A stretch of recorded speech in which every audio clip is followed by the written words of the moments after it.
कुरान ने बड़ी प्यारी बात कही है, गौर से सुने आप लोग। ये सूरह इब्राहिम 13वें पारे में और इसकी आयत नंबर है 42।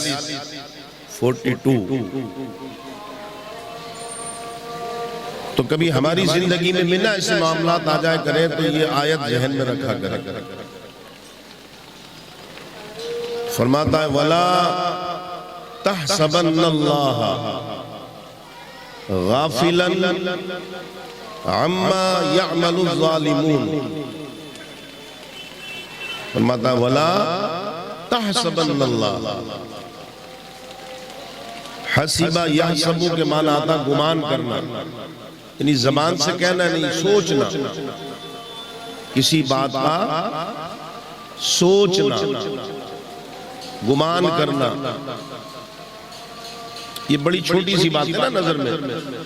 तो फरमाता है वला तहसबन्नल्लाह गाफिलन अम्मा यअमलु ज़ालिमून।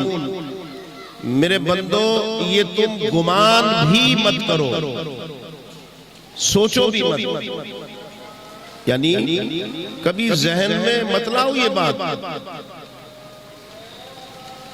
अम्मा यअमलु ज़ालिमून कि तुम्हारा रब जालिमों के जुल्म से बेखबर है, यानी तुम ये गुमान भी मत करो। कोई अगर जुल्म करता है, नाइंसाफी करता है, किसी को सताता है, किसी का माल छीनता है, किसी की हक तलफी करता है, किसी गरीब को रुलाता है, तो फरमाया कि तुम ये सोचो मत, ख्याल भी मत करो कि उस जालिम के जुल्म से अल्लाह बेखबर है। वो उसके हर जुल्म से खबरदार भी है, देख भी रहा है। लेकिन आगे फरमाता यौमा युअख्खिरुहुम, हाँ उस दिन के लिए मैं उसे ढील दे देता हूं। फरमाता है मैं उसके जुल्म से बेखबर नहीं हूं, बस उसे ढील देता हूं, थोड़ा उसकी रस्सी को, उसके जुल्म की पतंग को थोड़ा आगे बढ़ा देता हूं। वो जो जुल्म की पतंग उड़ाता है ना, उसकी रील को थोड़ी ढील दे देता हूं। यौमा युअख्खिरुहुम लियौमिन तशख़सु फ़ीहिल अब्सार, उस दिन के लिए, उस वक्त के लिए जब वो जुल्म की पतंग की डोर, वो जुल्म की रस्सी जब वो कटती है ना, तो फिर उसकी आंखें फटी की फटी रह जाती है।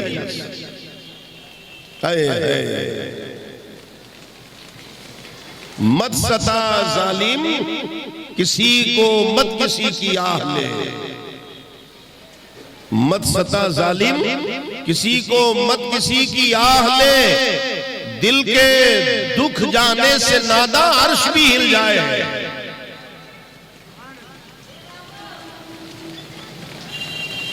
तो बड़े बड़े जुल्म हुए, आज भी हो रहे हैं, आज भी हो रहे हैं। और जालिम कल भी कैफरे किरदार को पहुंचे और आज भी पहुंच रहे हैं और पहुंचते रहेंगे। मगर जो जुल्म मैदान करबला में हुआ वो तारीख इंसानियत में नहीं मिलता। तो जिससे मैंने बताया था, चलिए वाकया बयान कर ले कि नवासे रसूल का बच्चा शहीद कर दिया गया। मैदान करबला को मुस्तफा के घर वालों के लहू से लाल कर दिया गया और कूफा से दमिश्क तक शादियाने बजाए गए, खुशियां मनाई गई, लुटा हुआ काफिला मदीना आ गया।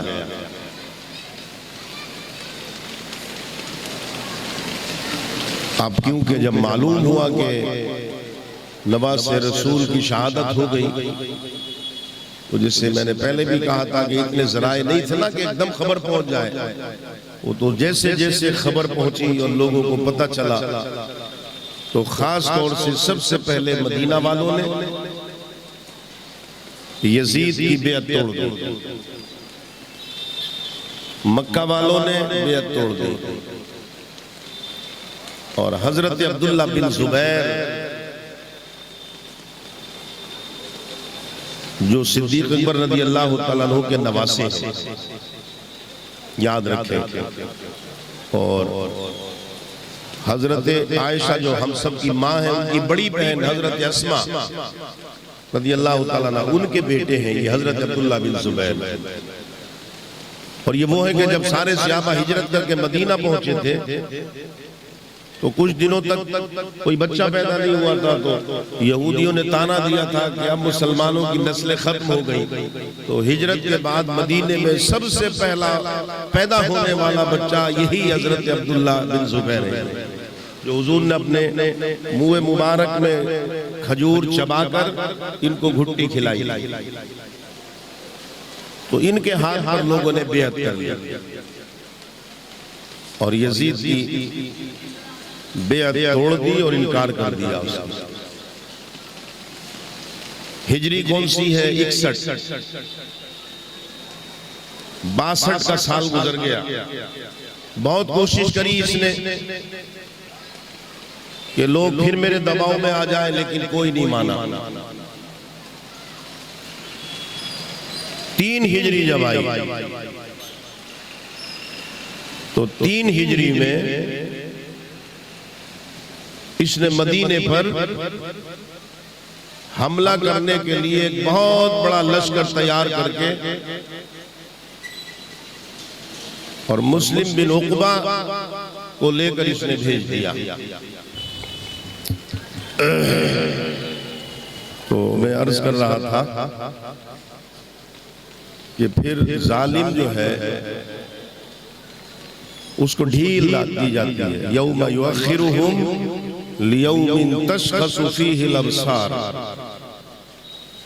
कि हम उस दिन के लिए ढील देते हैं कि उसकी आंखें फटी की फटी रह जाती,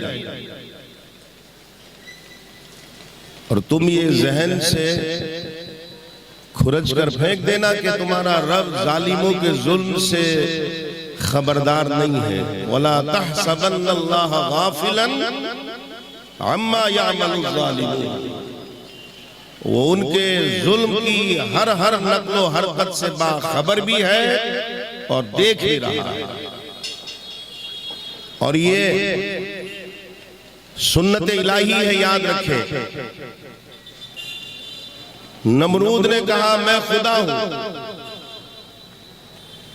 लेकिन जब तक वो खुदाई का दावा करता रहा उसकी पकड़ नहीं हुई। फिरौन ने कहा हम खुदा हैं, नहीं मारा गया उसे। इसी तरीके से बहुत सारी तारीख में वाकयात हैं जिन्होंने कहा हम खुदा हैं, मगर जब अल्लाह के बंदों पर जुल्म किया तो फिर नमरूद को भी नहीं छोड़ा। जब अल्लाह के बंदों पर जुल्म किया और 70,000 से जायद शीरखार बच्चों को जब फिरौन ने कत्ल करा दिया तो फिर उसको भी नहीं छोड़ा। इसलिए जालिम वहां तो जिसको आखिरत कहते हैं वहां की सजा का तो हम तसव्वुर भी नहीं कर सकते, मगर जालिम को मौत जब देता है, जब उसे जलील कर देता है वो, और लोगों के लिए उसकी मौत को इबरत बना देता है।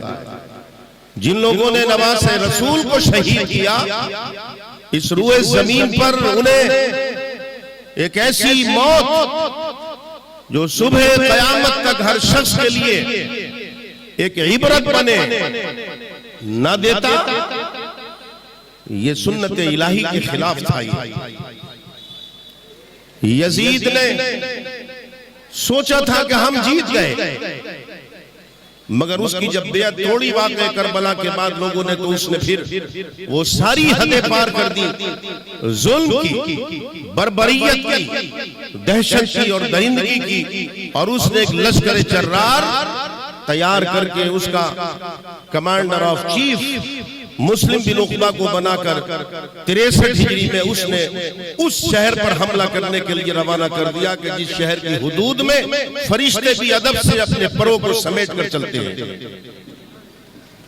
मदीने पर हमला करने का हुक्म दिया। कौन सा मदीना? मुस्लिम और बुखारी की एक नहीं 20 हदीसें हैं, 20 हदीसें मुस्लिम और बुखारी में। मेरे आका ने फरमाया जिसने मेरे मदीने वालों को डराया सुन ले वो जहन्नम में चलेगा। मेरे आका ने फरमाया अगर मेरे मदीने का एक झाड़ भी अगर किसी ने काट दिया तो वो जहन्नम में ऐसे पिघलेगा जैसे नमक पानी में पिघलता है।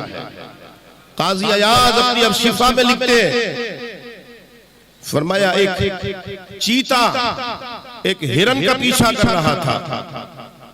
चीता हिरन के पीछे भाग रहा था, भूखा था, सामने उसकी ग़िज़ा थी, हिरन भी भाग रही थी, वो भी भाग रहा था। अचानक वो जंप मारकर हिरन को पकड़ना चाहता था और पकड़ लेता अगर वो अपने दोनों पंजे मारता, मगर उसने दोनों पंजे समेट कर खड़ा हो गया, हिरन भाग गई। कोई खड़ा देख रहा था, ठट्टा मारकर हंसने लगा। उसने कहा वाह हाथ आया हुआ शिकार छोड़ दिया तूने। काज़ी अयाज लिखते हैं कि अल्लाह ने उस चीते को कुव्वत गोयाई अता की और उसने कहा नादान तू नहीं जानता मैंने शिकार क्यों छोड़ा है। बेशक शिकार मेरे हाथों में था, मेरे पंजों में था, मगर तूने देखा नहीं जब मैंने जंप मारी है तो इस हिरन के 2 अगले पैर मुस्तफा के शहर मदीना की हुदूद में जा चुके थे। मेरी गैरत और मेरी हमीयत ने यह गवारा नहीं किया कि अपना पेट भरने के लिए मुस्तफा के शहर में इसका खून कर दूं। ये शहर मदीना है, इसे कहते हैं शहर मदीना। उस शहर मदीना में 63 हिजरी में नंगा नाच नचाया यजीद ने अपनी फौज से। 10,000 सहाबा को शहीद किया है। मुस्लिम और बुखारी पढ़ते हैं ना हम लोग, मुस्लिम और बुखारी में पढ़ो। 3 दिन के लिए अहले मदीना का खून, अहले मदीना का माल, अहले मदीना की औरतों को हलाल कर दिया गया। मस्जिद नबवी में अजान नहीं हुई, घोड़े बांधे गए। उस मस्जिद में जो मेरे आका ने फरमाया मा बैना बैती व मिंबरी रौज़तुन मिन रियाज़िल जन्ना, ये मेरा मिंबर से लेकर मेरे घर तक जन्नत है मेरे गुलामों। जन्नत में घोड़े बांध दिए गए, लीद कराई गई, पेशाब कराया गया और उसके बाद क्या क्या नहीं हुआ वक्त साथ नहीं देगा जो बताया जाए। 64 हिजरी आई, 64 हिजरी में फिर एक बहुत बड़ा लश्कर लेकर मक्के पे हमला कर दिया, जहां पर मक्खी मारने की इजाजत नहीं। बड़े से बड़ा कातिल 1000 कत्ल भी अगर उसने किए हैं और हुदूद हरम के अंदर अगर दाखिल हो जाए तो इजाजत नहीं है कि उसके पुलिस वाला एक लाठी भी मार सके। वो हुदूद हरम कहलाता है, वो खाने काबा, उसका गिलाफ जलाया गया। वो सींग, वो खाल जो हजरत इस्माइल अलैहिस्सलाम के एवज में जो दुम्बा आया था वो जला दिए गए। दीवारें ढा दी गई काबे की। ये यजीदी लश्कर कर रहा था और इसी 64 में इसी दौरान खबर आई कि वो बदबख्त मर गया, यजीद मर गया, मरवान बैठ गया। उसकी बीवी से कंप्रोमाइज कर लिया यजीद की कि मेरे बाद तेरा बेटा खलीफा होगा, लेकिन उसने अपने जीते जी अब्दुल मलिक अपने बेटे का ऐलान कर दिया। उसने जहर देकर के 1 साल के बाद मार डाला। 64 में ये मर गया। 65 से लेकर 85 तक, 65 से लेकर 85 तक अब्दुल मलिक बिन मरवान रहा। और 85 से लेकर 96 तक वलीद बिन अब्दुल मलिक रहा और 96 से लेकर 99 तक सुलेमान बिन अब्दुल मलिक रहा। 99 हिजरी खत्म हो रही है, एक सदी पूरी होने वाली है और मेरे आका के फरमान का पहला चांद चमकने वाला है, जो मेरे आका ने फरमाया हर सदी में मुजद्दिद आएगा। पहला मुजद्दिद आ गया हजरत उमर बिन अब्दुल अजीज। 101 में उन्हें जहर दे करके मार डाला। हिशाम बिन अब्दुल मलिक बना। सुन ले आप, फिर इस्लाम और इस्लाम का कानून किसी के घर की इजारादारी नहीं है। इसी तरीके से मुस्तफा किसी एक के नहीं है और इसी तरह से मुस्तफा का हुसैन किसी एक का नहीं है। जहां जहां रब की खुदाई है वहां वहां मुस्तफा की मुस्तफाई है और जहां जहां मुस्तफा की मुस्तफाई है, खुदा की इज्जत की कसम, वहां वहां हसन और हुसैन की वो मोहब्बत है जो मुस्तफा ने दी है। नारे तकबीर, नारे रिसालत, जिक्र इमाम हुसैन, जश्न शहदाए करबला। सुन ले एक और इल्मी बात समझा दूं, अकीदे की बात। माँ बहुत बड़ी नेमत, बाप बहुत बड़ी नेमत। मैं बता रहा हूं, सुन ले कि मुस्तफा के घर वाले, मुस्तफा के अहले बैत और हसन और हुसैन हैं कौन, हमें उनके मुताल्लिक क्या अकीदा रखना चाहिए। कुरान ने कहा कई जगह, और एक जगह तो कुरान ने पूरा नुक्ते कमाल कर दिया अदब का, फरमाया अपने माँ बापों को उफ भी मत कहो, मगर याद रखें अगर कोई बदबख्त बेटा अपनी मां का कत्ल कर देता है, ये तो बहुत बड़ी बात है, बहुत बड़ी बात है। तो गुनाह कबीरा का मुर्तकिब तो होगा मगर काफिर नहीं होगा। कोई बेटा अगर बाप का कत्ल कर देता है तो गुनाह कबीरा का मुर्तकिब तो है, विरासत से महरूम कर दिया जाएगा उसे, मगर काफिर नहीं होगा। कोई शागिर्द अगर अपने उस्ताद का कत्ल कर दे तो काफिर नहीं होगा, गुनाहगार होगा। बात कत्ल की है, बुरा भला कहने की नहीं है, बात कत्ल की है। बाप का कातिल, मां का कातिल, उस्ताद का कातिल, यहां तक कि पीर का भी कातिल काफिर नहीं है, मगर अल्लाह की इज्जत की कसम, हसन हो, हुसैन हो, फातिमा हो, अली हो, इनका बुग़्ज़ रखने वाला काफिर है। इनसे अदावत रखने वाला, कत्ल तो बहुत दूर की बात है, इनसे अदावत अगर बुग़्ज़ किसी के दिल में है, मेरे मुस्तफा के घर वालों से, वो याद रखे नमाज, रोजा, हज, ज़कात। अरे बाबा ये तो बात की बात है, पहले तो वो ईमान ही नहीं है उसके अंदर, उसको दायरा ईमान से बाहर कर दिया गया। ये है अहले बैत, इसे कहते हैं अहले बैत। और बताऊं, सवाल थे ना, मैंने कहा था कि अगर याद रहा तो जवाब दे दूंगा, आ गया। तैयार हो जाओ, मेरे आका से कहा था, सही तिरमिज़ी की हदीस और सही बुखारी में भी है, किताबुल अदब में एक सहाबी खड़े हुए, हुजूर ने फरमाया क्या बात है, क्यों खड़े हो? कहा या रसूलल्लाह इन्नी ला उहिब्बुक, मैं आपसे मोहब्बत करता हूं। आका अलैहिस्सलाम ने फरमाया उन्जुर फयक़ूल, पहले सोच समझ लो फिर बोलो। उन्होंने फिर कहा या रसूलल्लाह इन्नी ला उहिब्बुक, मैं आपसे मोहब्बत करता हूं।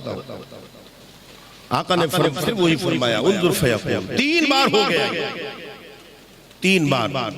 जब 3 बार ये हो गया तो मेरे आका ने फरमाया अच्छा तू मोहब्बत करता है तो फिर सुन, जो हमारी यूपी की जबान में कहा जाता है कमर कस ले, अब तैयार हो जा। या रसूलल्लाह किस बात की तैयारी करूं? फरमाया सुन, दुनिया के सारी परेशानियां, दुनिया के सारे गम तकलीफें अब वो तेरी तरफ ऐसे आएंगी जैसे पहाड़ी पे से सैलाब का पानी आता है। उनसे मुकाबला करने के लिए तैयार हो जा। याद रखना ये बात, जब हम दावा करेंगे कि हमें अहले बैत से मोहब्बत है और जिस वक्त हम अहले बैत की मोहब्बत का दम भरेंगे तो तैयार हो जाओ। किस बात के लिए? सबसे पहला पत्थर तुम्हारे ये कह करके मारा जाएगा कि तुम शिया हो। सबसे पहला पत्थर तुम्हारे ये कह करके मारा जाएगा। इसे भुगतने के लिए तैयार हो जाओ। उन खारजियों का, उन खारजियों का, उन बलवाइयों का, उनका सबसे बड़ा मिशन यही है। उस दिन से लेकर आज तक, करबला से लेकर आज तक एक ही मिशन है कि इस उम्मत को मुस्तफा के नवासों का दीवाना मत बनने दो। अगर दीवाना बनने दिया तो फिर करबला का हर जर्रा यही पुकार कर कहता रहेगा, तू जिंदा है बल्ला, तू जिंदा है बल्ला, मेरी चश्मे आलम से छुप जाने। नारे तकबीर, नारे रिसालत, जिक्रे इमाम हुसैन, खानदान अहले बैत, नारे तकबीर, नारे रिसालत। जानते हैं आप, जिनके नामों की कस्में खाते हैं हम, जिनके नामों की बरकत से अल्लाह हमारे गुनाहों को माफ करेगा, जो इस उम्मत मुस्लिमा के चार इमाम, इमाम आज़म, इमाम मालिक, इमाम शाफी और इमाम अहमद बिन हम्बल रज़ी अल्लाह अन्हु, ये कौन लोग? इनका नाम लेना हमारे ईमान को मजबूत करता है। ये मुस्तफा की अदाओं की हिफाजत करके हम तक पहुंचाने वाले। इमाम आज़म को मोहब्बत अहले बैत के जुर्म में जेल में मार दिया गया, जेल में मारा गया। जानते हैं क्या जुर्म था उनका? पढ़ना, पढ़ना। अगर कोई बात गलत है तो पढ़ो, पहले पढ़कर जवाब दो। मैंने पहले कहा कि दीन इस्लाम किसी की इजारादारी नहीं है। उस पर बात वो होगी जो अल्लाह अल्लाह के रसूल ने कही है, और अमल सबसे ज्यादा उस पर होगा जिस पर अहले बैत ने किया है। मेरे आका ने 3 बार कहा था, मैदान अरफात में कहा, बिना में कहा, गदीर खून पर कहा कि सुनो, मेरा अहले बैत और मेरा ये कुरान लाया हुआ ही जुदा नहीं होगा। नमाज पढ़ के कुरान नहीं बताएगा कैसे पढ़ो, अच्छे अमल करके कुरान नहीं बताएगा, वो अमल प्रैक्टिकल अहले बैत ने किए, इसलिए जुदा नहीं होंगे। जानते हैं आप किस बात पर मारा था? मैंने जैसे आपको बताया कि हजरत उमर बिन अब्दुल अजीज रज़ी अल्लाह ताला अन्हु को 101 हिजरी में उनका विसाल हो गया। उनके बाद सुलेमान बिन अब्दुल मलिक का भाई हिशाम अब्दुल मलिक बैठा। पढ़ो फतावा रिज़विया आला हज़रत को, कुर्बान आला हज़रत, आपकी मोहब्बत, आपके इश्क अहले बैत पर जो हमें ये रास्ता दिखा दिया।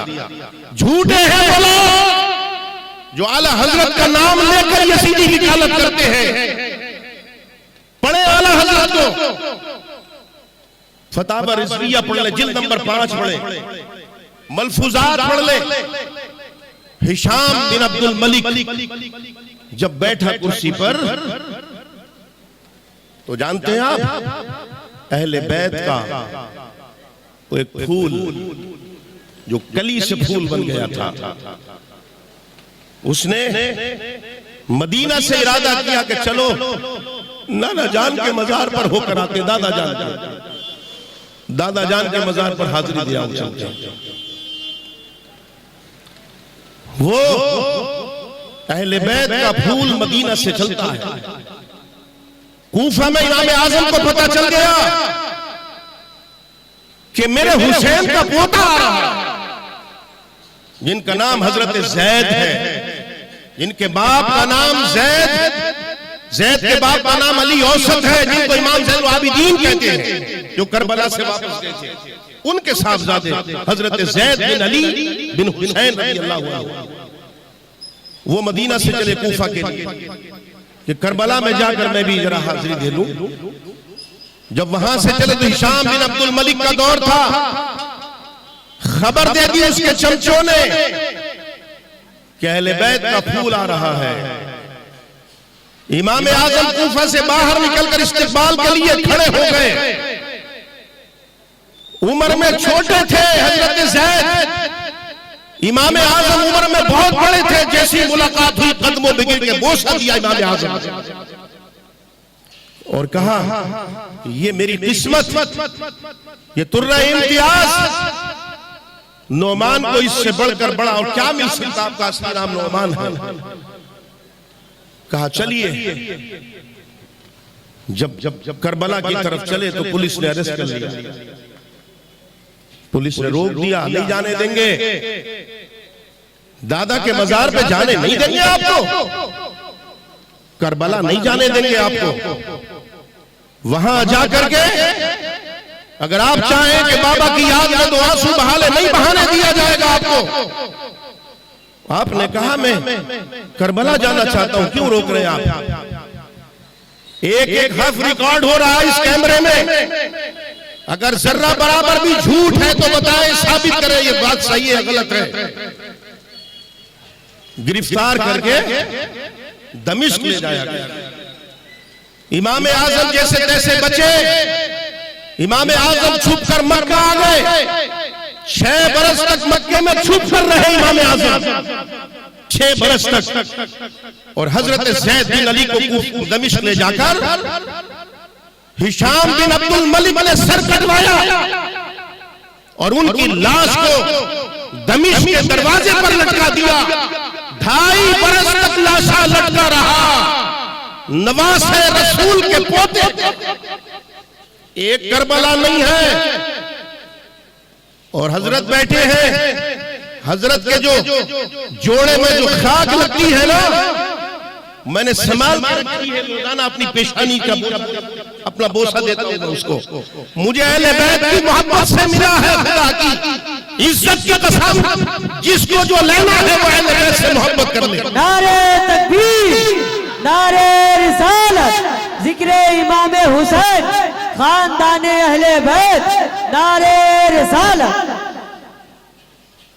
मुझ जैसे से सवाल मत करना।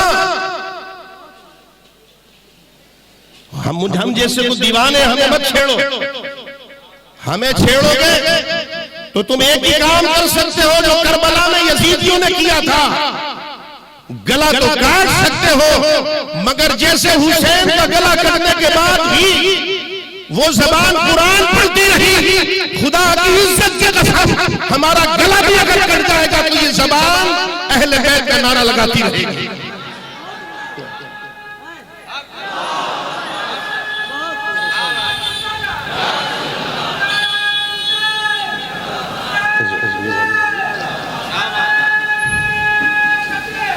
और सुनोगे? लो और सुनो। जब 128 या 29 हिजरी में जब ये खत्म हो गई उमैया खानदान की हुकूमत, तो खानदान बनी अब्बास की हुकूमत आई। अबुल अब्बास सफा पहला खलीफा। उसके मरने के बाद उसका दूसरा भाई अबू जाफर अब्दुल्ला अल मंसूर वो मसनद खिलाफत पर बैठा। उसने दरबार में शराब के जाम चलवाए। उसे मना करने के लिए कौन निकला था आगे? किसने जाने दी थी? बताए कोई मुझे। उस वक्त मौलवी नहीं थे, आलिम नहीं थे। पूरा दरबारे इराक में उसने अपना कैपिटल बनाया था, उसका दरबार भरा रहता था आलिमों से। कौन था वो जिसने आकर कहा था अबू जाफर अल मंसूर, आज तेरी बारी है, कयामत में बारी हमारी होगी। वो कौन था कहने वाला? वो हसनी फूल के दो पत्तियों वाले फूल थे, हजरत इमाम हसन के पोते थे, जिनका नाम मोहम्मद अल महदी और मोहम्मद इब्राहिम था। दोनों भाई इमाम हसन के पोते। ये हजरत इमाम हुसैन के पोते, जिनका मैंने बता दिया 2.5 साल तक लाश लटकाई रखी, और वो इमाम हसन के 2 पोते हैं। और अबू जाफर अब्दुल्ला ने उन दोनों को शहीद कराकर घोड़ों से लाशों को रुंधवाया था। मत कहना ये, मत करो वकालत, नहीं चाहते हम उस वाक़े को दोबारा बयान करना जो गुजर चुका। एक करबला नहीं गुजरी है, बहुत करबलाएं गुजरी हैं। अब्बासी दौर में तो अहले बैत को मोतसिम बिल्लाह की तारीख पढ़ो, उसके बेटे मुतवक्किल की तारीख पढ़ो, तब पता चलेगा तुम्हें कि अहले बैत के साथ में क्या हुआ है। जिस तरीके से हिटलर ने यहूदियों को चैम्बर में बंद कर करके मारा था, इसी तरीके से इन लोगों ने अहले बैत को एक कमरे में बंद कर करके शहीद किया है। मत छेड़ना हम जैसों को। ये तहदीस नेमत के लिए हजरत जैसे हजरत बेटे सदका है, इनके घराने का खुदा की इज्जत की कसम, मैंने ना कोई खेल खेला है, मैंने पढ़ा है और पढ़ करके आपको बताता हूं। मैं कोई रेडीमेड मौलाना नहीं हूं, याद रखना। कोई प्रोफेशनल मेरा तकरीर करने का मतलब नहीं है। जो चीजें मैंने पढ़ी है ना, वो उम्रें लग जाती है उन्हें पढ़ने के लिए। ये है वो वाक़या करबला जो आज भी है। ये किसने कहा खत्म हो गया? आज भी है। एक सवाल फिर छोड़ता हूं मैं आपके दरमियान, लेकर जाएं साथ में। मुझे ये बताएं, यजीद के क्यों दुश्मन है हम? क्या हमारी जायदाद छीनी है उसने? हमारे बाप को मारा है? यजीद के हम इसलिए मुखालिफ और दुश्मन है कि वो नवासे रसूल का कातिल है, और तो कोई वजह नहीं है ना। लेकिन हम इसलिए दुश्मन यजीद का कातिल नवासे रसूल हाथ जोड़कर सर झुकाकर आपकी बारगाह में आते आपसे पूछते आपने क्यों मुखालफत की? नवासे रसूल ने क्यों मुखालफत की? तो नवासे रसूल का कहना एक ही है, मैंने मुखालफत इसलिए नहीं की कि मेरी इज्जत नहीं करता था, मुझे तो कांधे पर बिठालता, मेरे कदमों में दौलत के अंबार डाल देता, मैं जो कहता वो करता। मगर यजीद की मुखालफत मैंने इसलिए की, शराबी था, अय्याश था, बेनमाजी था, झूठा था, जालिम था, दुनिया भर के ऐब उसके अंदर थे। करबला के मैदान में हुसैन ने हमें यह पैगाम दिया है कि यजीद यही नहीं है, जिस दौर में भी ऐसी चीजें जिसके अंदर देखो वो यजीद है। और एक तारीखी बात बता दूं, सुने, मैंने हुजूर इसी साल गौर किया, मैंने देखा कि नवासे रसूल के गुंबद पे लाल झंडा क्यों? बहुत जमाने से है, मैंने भी देखा, मगर कभी गौर और फिक्र नहीं की मैंने इस पर। मैंने जब देखा कि लाल झंडा क्यों, वो जिसने लगाया वो अलग बात है, ये झंडा लाल ही क्यों लगा हुआ है? तो मुझे हुजूर धुन हो गई, मैंने कहा इसकी तहकीक करूं। जब मैंने तहकीक करी तो मैंने अरबों की तारीख पढ़ी, तो खास तौर से मक्का हो मदीना हो, अरबों का दस्तूर था कि वो जो 4 महीने हुर्मत के होते हैं उनमें जंग नहीं होती थी। जानते हैं आप, 4 महीने हुर्मत के जंग नहीं लड़ते थे। तो जब वो हुर्मत का महीना आता था तो वो लाल झंडा खड़ा कर दिया करते थे, यानी लोगों को पता चल जाए कि लाल झंडा इस बात की निशानी है कि जंग खत्म नहीं हुई है, बस इस हुर्मत की वजह से जंग रोक दी गई है। नवासे रसूल का लाल झंडा भी इशारा कर रहा है यजीदियों से जंग बंद नहीं है, यजीदियों से जंग बंद नहीं हुई है। ये थोड़ा सा वक्फा है जो रुकी हुई है यजीदियों से जंग, जैसे कल जारी थी क़यामत तक जारी रहेगी। यजीद ने क्या किया, क्या किया? जालिम, मेरा आका ने फरमाया था मेरा हसन और मेरा हुसैन ये फूल है, फूल है। जब फूल को बखेर दो तो क्या होता है? पत्तियां, और जब पत्तियां बिखरती हैं तो खुशबू सिमटती नहीं, फैल जाती है।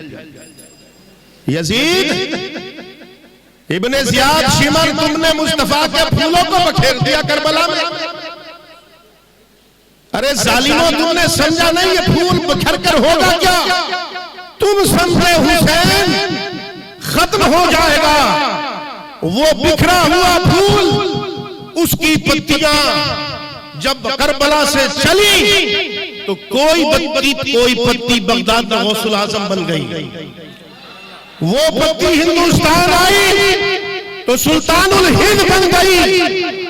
कोई सरैया पहुंची, वहां का वली और कुतुब बन गई। वही पत्ती स्टेज पे बैठी है, देखो ये पत्तियां बिखरती चली गई, ये पत्तियां बिखरती चली गई। और यजीद, तेरे 14 बेटे थे, 14 बेटे कहां है आज, कहां है? और खुदा की इज्जत की कसम, कोई गांव, कोई शहर, कोई मुल्क, कोई गली, कोई गलियारा, कोई टाउन एरिया, कोई नगर, कोई महानगर ऐसा है ही नहीं जहां मुस्तफा के फूल की पत्तियां ना हो। ये है अल्लाह ने वो दिया, अल्लाह ने वो दिया। और क्या दिया? और ये दिया, वाह वाह हुसैन वाह, बोलो वाह हुसैन वाह, हुसैन वाह। मेरे हुसैन, तेरा इंतकाम भी अनोखा और निराला निकला। मेरे हुसैन, तेरा इंतकाम भी निराला और अनोखा निकला। तूने यजीद को, ये लफ्ज़ यजीद को गाली बना दिया, गाली बना दिया। और मेरे हुसैन, तेरे नाम को रब ने बरकत वाला बना दिया। मेरे हुसैन, ये उसी मां के सपूत में हिम्मत है जिसने अपनी छाती से लगाकर मेरे हुसैन तेरी मोहब्बत का दूध पिलाया है, जो धरावी से लेकर इस पूरी कुर्रे-हज पर जलसा करके हुसैन तेरी तारीफ कर लेता है, जिंदाबाद के नारे लगाता है। किसी यजीदी मां ने वो दूध पिलाया नहीं है जो रोड पर आकर यजीद की कोई तारीफ कर सके। ये है हुसैनियत और ये है यजीदियत। इसी शेर पर खत्म करता हूं कि इस्लाम तुझको गोद में पाला हुसैन ने, इस्लाम तुझको गोद में पाला हुसैन ने। अरे ठोकर लगी तो तुझको संभाला हुसैन ने, और कांटा वो जो यजीद के जो इस्लाम की रगों में चुभता था बार बार, कांटा जो था यजीद वो निकाला हुसैन ने। बस एक घड़ी में देखकर बातें बहुत रह गई। एक जात आई, सईदुल्लाह खान नाम था, हिंदुस्तान की धरती पर अफगानिस्तान कंधार से चलकर जब वो दिल्ली में कयाम हुआ, बेटा सादत यार खां उस वक्त के बादशाह ने कहा रोहिलखंड जाओ, बगावत हो गई। रोहिलखंड जानते हैं आप? शाहजहांपुर, मुरादाबाद, रामपुर, पीलीभीत, बदायूं, संभल, बिजनौर, ये मुरादाबाद, ये रोहिलखंड कहलाता है। उस घराने को भेजा सादत यार को। सादत यार जब वहां पहुंचे तो उन्होंने सर्द करने की कोशिश की, कुछ बाकी रह गई। उनके बेटे मोहम्मद आजम खां की औलाद हुई, उन्होंने कहा अभी जंग नहीं जीत पा रहा हूं ना, आज बेटे का नाम हुसैन के परपोते के नाम पर रख देता हूं। नाम रखा कासिम अली, कुरान का हाफिज बनाया। बदायूं का डिप्टी कलेक्टर, छोटा कलेक्टर बड़ा होता है, इससे भी बड़ा होता मिला। हाफिज कासिम अली खां का बेटा पैदा हुआ, उन्होंने कहा मैं भी नाम रखूंगा। इमाम हुसैन के शकर पोते पर उन्होंने नाम रखा रजा अली खां। रजा अली खां का बेटा हुआ, उन्होंने नाम रखा अहले बैत के इमाम नकी अली खां के नाम पर नकी अली खां। और नकी अली खां के घर जब बेटे हुए तो उन्होंने नाम रखा अहमद रजा और हसन रजा, और कहा हसन और अहमद, ये हसन मुस्तफा का बड़ा बेटा है और अहमद जो है वो मुस्तफा है। और फिर दोनों का निस्बती लगा दिया, अपने बाप से रजा लगा दिया, जो अहमद रजा बनकर मोहब्बत अहले बैत का वो पैगाम दिया कि जो आला हजरत बना, और जिसने फिर हद कर दी और यजीदियों के मुंह पर जूता मारा उठाकर और कहा कि तेरी सरकार में लादा है रजा उसको शफी जो मेरा गौस है और लाडला बेटा तेरा। आमीन। व आखिर दावाना अनिल हम्दुलिल्लाहि रब्बिल आलमीन।